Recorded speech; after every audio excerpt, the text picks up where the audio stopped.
All right. Hey, everybody. It's April 7th. This is Draftbit Office Hours. I'm Dave, and with me is Rahul, our lead success engineer. We're going to take your questions and chat and whatnot. So let's see. Looks like Mohan is the only one here so far. Hey, Mohan, good to see you.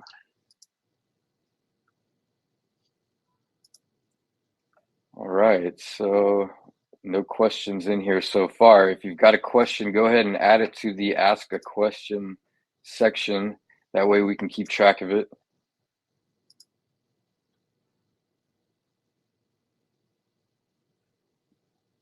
While you do that, I think Rahul had something he was going to demonstrate. If you want to go ahead and do that now, Rahul, feel free.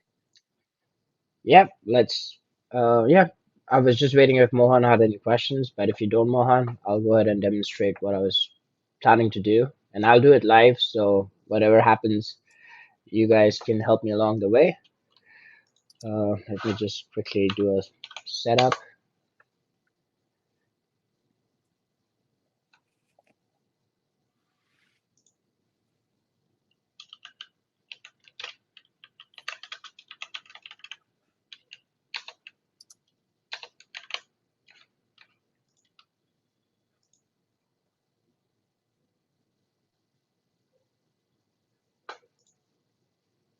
Okay, I'll go ahead and share my. Okay, we have a question. All right, let's check it out. So Mohan says, I posted some questions to help. I got one resolved, which was inline mount effect versus on focus. hmm Okay. Uh, so I think I know this question. So basically, correct me if I'm wrong, Mohan. So you asked what will load first, the inline hook or the mount effect? And on focus. Is that correct?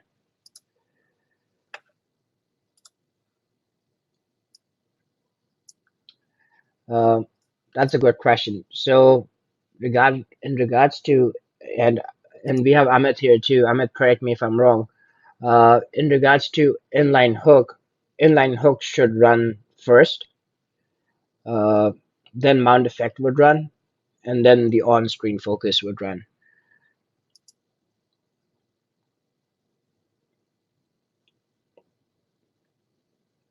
Frequency. So inline hook would run once your screen loads. Mount effect would run the first time your screen loads. I mean, like every time your screen loads too, but it'll only run once. The on focus would again just run once when your screen is on focus. Right. I think just to like clarify a little bit, the inline will re-trigger every time something changes on your screen, right? And then the mount effect will happen only when your screen is mounted, like loads for the first time. So if you want something to happen just one time when the screen loads, that would be your mount effect. Correct. Yes. Thank you, Dave. Mhm. Um, I guess I didn't start answering that. Shoot. Okay. do you have some other questions on the community that you want us to answer, or should I go He's ahead and demo? He said, so if only what to do something the first time screen loads and never again mount effect. Right, right. Right.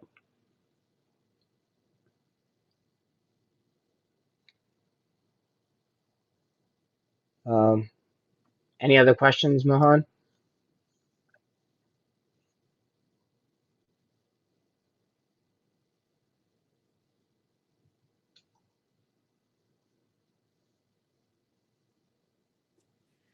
All right. Yeah, he says it would have. I'll check and see what all we're covering in the docs, and if we can get that, maybe explain it a little better. So,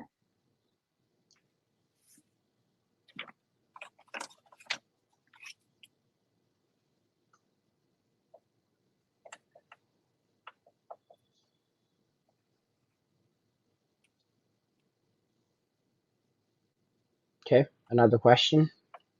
Go ahead.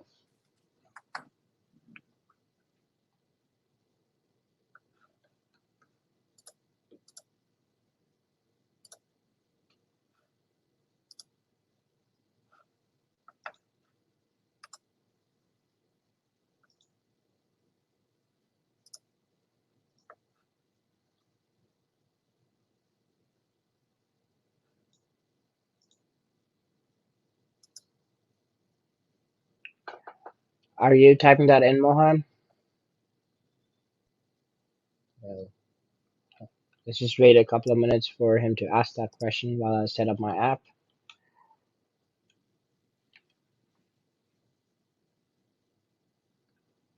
Um, okay, do you want to read it, Dave? Yeah, sure. Okay, so um, hold on just a second. All right. If I am looking at a profile page and then click to manage a particular item, the question is, should I pass the record handle from the parent to child or redo a fetch? Typically, you would just redo a fetch. Like you would pass the ID of the record to the detail page or whatever it is. If you're starting from a list, you would pass the ID to a detail page and then do a fetch using the ID to get the record that you need. Yep, that's right.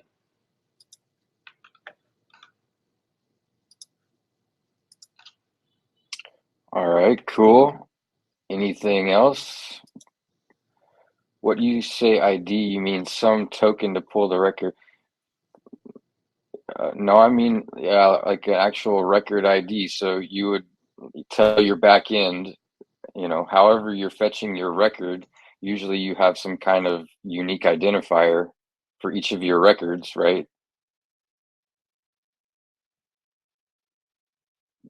He's saying record ID would only be used in patch or delete. I'm not sure what you mean by that. Like, if you could maybe clarify what you mean by.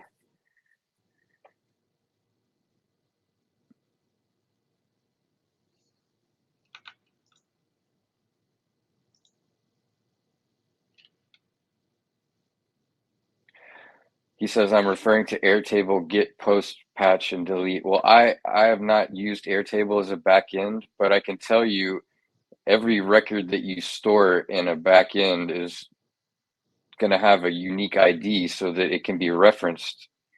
So whatever that unique ID is for the record, whether it's like an email address or an ID that's an incrementing integer or a UUID or whatever it is, there's going to be some kind of unique identifier attached to the record. And typically you would send that, to tell your back end, this is the record that I want you to send me the data for.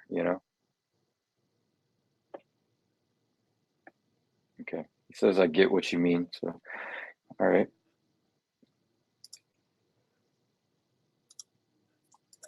You got your stuff set up, Rahul? Uh, yes, somewhat, but yeah, I can do it live as well.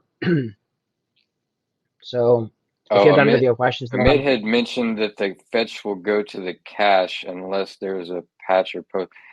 I'm not sure that's what he said. Maybe I'm mistaken. Maybe he did say that. Amit, do you want to chime in?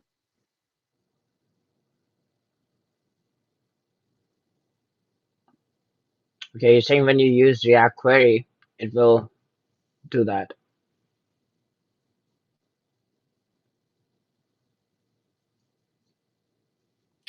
I'm not sure about that, so I'll have to defer to you guys, I guess. That to me doesn't seem quite Uh, right. I could be mistaken, but so I think like Amit did do a little bit of research yesterday about this. So when you're basically using React Query, it caches your data from your fetch call. So unless you make a change to that data by doing a post or a create or anything that changes your backend data, React Query would use the cached data to show your list. So it won't do a refetch unless it knows that the data got refreshed. Right, that's a That's list where. though, right? So Mhm.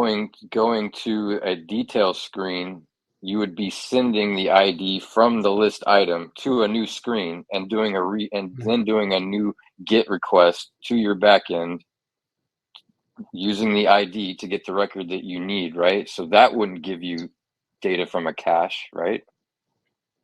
From that detail screen, sending it. I mean, that doesn't make sense to me that it would do that. Mhm. Maybe I'm wrong. Okay, so No, I think. Amit says it will make a GET call, check the cache for changes, and only update the screen if the cache. All right. Okay.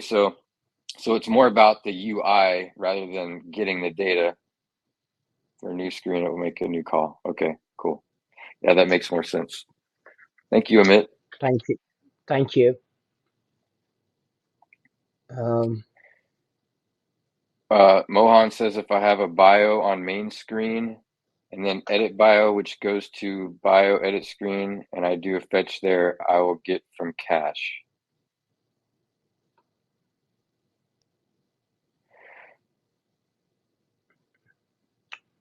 uh, I mean, really, you could just test this. Like, you could test it and see, I guess, by just changing one of those fields before you click on into the edit screen. Although you could just wrap those two screens together, like, I guess depending on your use case, like if it's only the user looking at their own bio, then it could just be an edit screen, you know. I don't know. What do you think, Rahul? um, so I think from what I gather, what you're saying, Dave, is basically rather than having two screens for your bio, you can just have one screen that you can make it editable as well. Does that Yeah, make sense? yeah. I mean, if the case is that when you go from the viewing bio screen to the edit bio screen, that it's actually returning cached data, which again, I'm not clear it is, so I don't know. But like I said, he could test, right? You could test by start on your bio screen after getting that record, go into your back end, change one of those values, right? And then click into your edit screen and then see, like, when I get to the edit screen, am I getting the new data from the back end with that value that I changed, or am I getting the stuff that I just saw from the bio screen, right? That should tell you. Yeah. Yep, that is a good test. Nice one, Dave. Uh,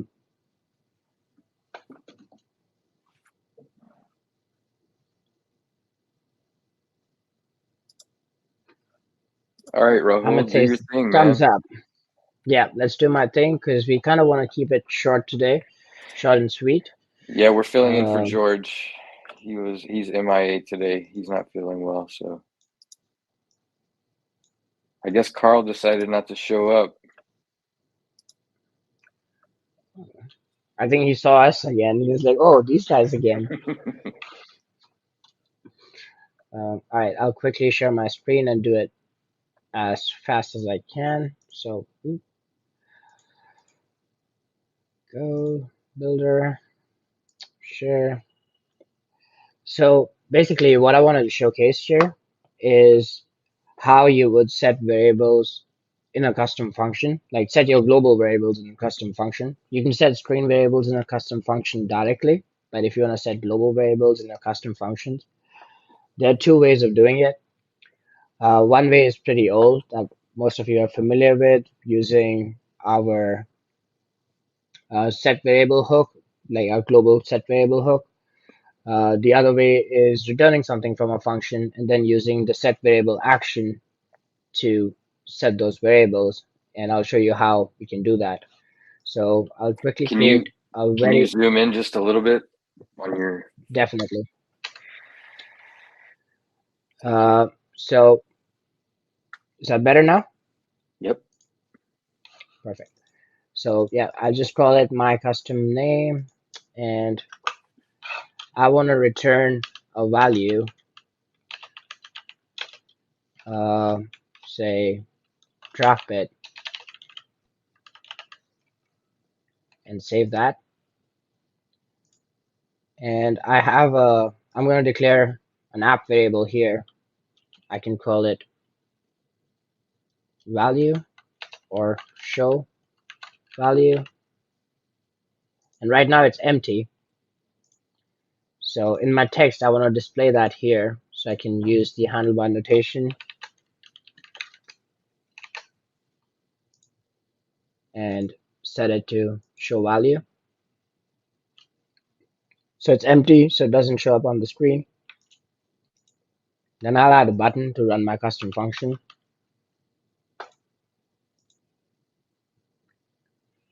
And on that custom function, what I want to do is on that button, I want to run my custom function, which is my function name. I want to assign it a value, say result. And now this result, I want to use in my set variable action to set my show variable. So if everything runs right, what will happen is once I press the button, we should see Draftbit on the screen. So this is how I set a value of my global variable using a custom function. So this was obviously a very simple example. So you would do whatever logic you want to do in your custom function, and then you will return a value that you want to set to your global variable. That's the most preferred way of setting a global variable. There's one other way, the old way that we used to set global variables with, and let me just show that to you guys as well. Just give me a moment.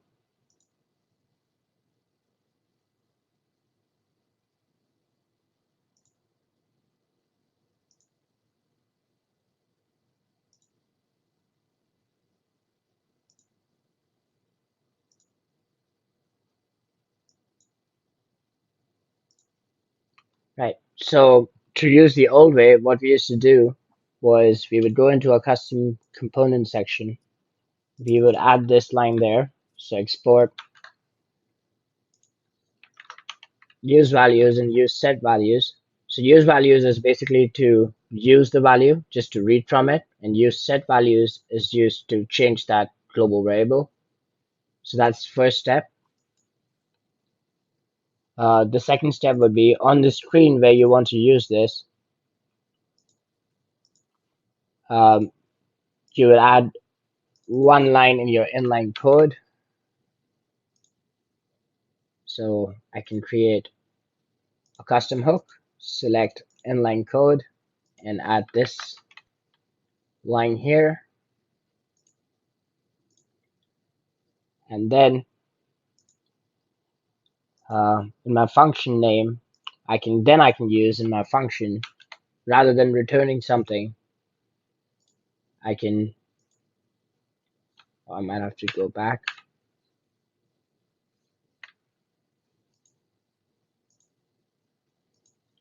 I'll resume again. So I can use this value here, and if I remember, it's show value. It's the name of my global variable.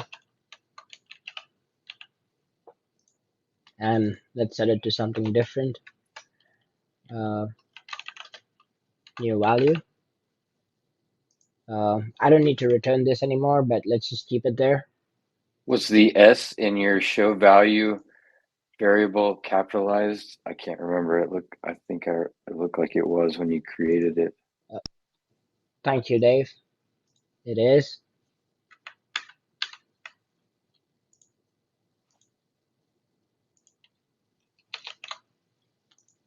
And I actually don't want to return anything. And I want to take this set variable out as well. So now when I press get started, it sets the new value here. So that's the second way of setting a global variable. It could be either an app variable, it could be a device variable. You can set it like this. And since we are here, I can quickly demonstrate how you would set a screen variable here. So if I have a screen variable, I can call it test, all lowercase, so I don't forget, and save that, close. In my text, I want to do another handlebar notation,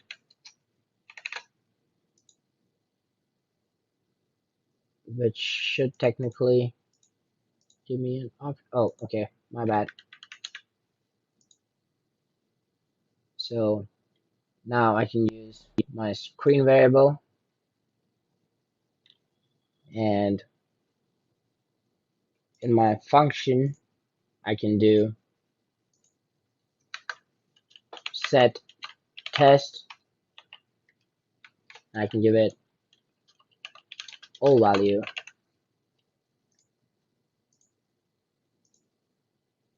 So now when I press the button, it sets my global variable and it sets my screen variable. So basically setting a screen variable is as simple as using this one line. So whatever your name of the screen variable is, the first letter becomes a capital letter. You would need set in front of it and test, just how you do it for any set state hook in React query in React or in React Native. So basically that's what I wanted to demonstrate.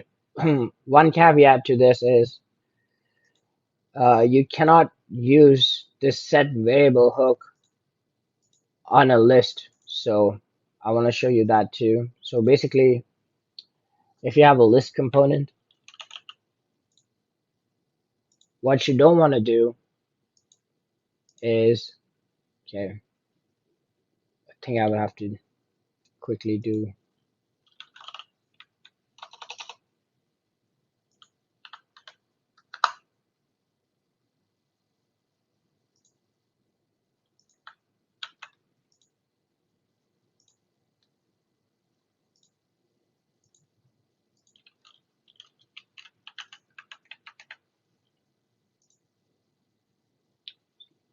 I would need to set up an endpoint just to show what's happening. So this is my endpoint. And then I would need a fetch. I'll put my list in it. And just give the value of fetch. This will get top level response. So now I don't want to use what I just showed here. The reason being exactly what this is, because this function will run multiple times. So as many number of list items that you're fetching, this function is going to run on all of them, which causes this error in which it keeps on setting the state again and again and again. So that's basically what I wanted to show. And I'm good now. Back to you, Dave. Awesome. That was great. Thank you. Can you repeat that? I hope that's a joke. Uh, You can always rewatch the video later when we're done, and you can see it on YouTube as well. You can come back here to the crowdcast when it's over to replay, but we also put it on YouTube. So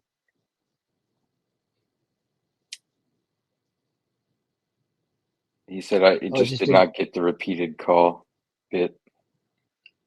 okay, I'll just quickly explain that. So basically, what happens is when you run a transform function on a list component, the option that we give you over there, that function call runs on each and every list item. So even with React, the problem is you can't really set state a whole bunch of times very, very quickly because that kind of gets into an infinite loop, which gives you that unified React error that, things are happening way too many times for React to be comfortable with. So it gives you that error. So you can use that set variable action. The second thing that I demonstrated on any custom function, but make sure you don't use that custom function to transform your list, if that makes sense. Yep, it does. Highly advisable to use the first way. Just return something and use a set variable action. That's the best way of doing it. Easy. You don't have to export anything from custom code. The preferred way. Thanks, dude. Very nice. All right, y'all. If there's no other questions, we're probably going to wrap it up here. So don't set and transform list at the same time. Exactly. Cool. All right, everybody. Thank you. Rahul, good to see you. Mohan, thanks. Amit, thank you. And we'll see you guys next Tuesday, I guess, right? All right. Bye.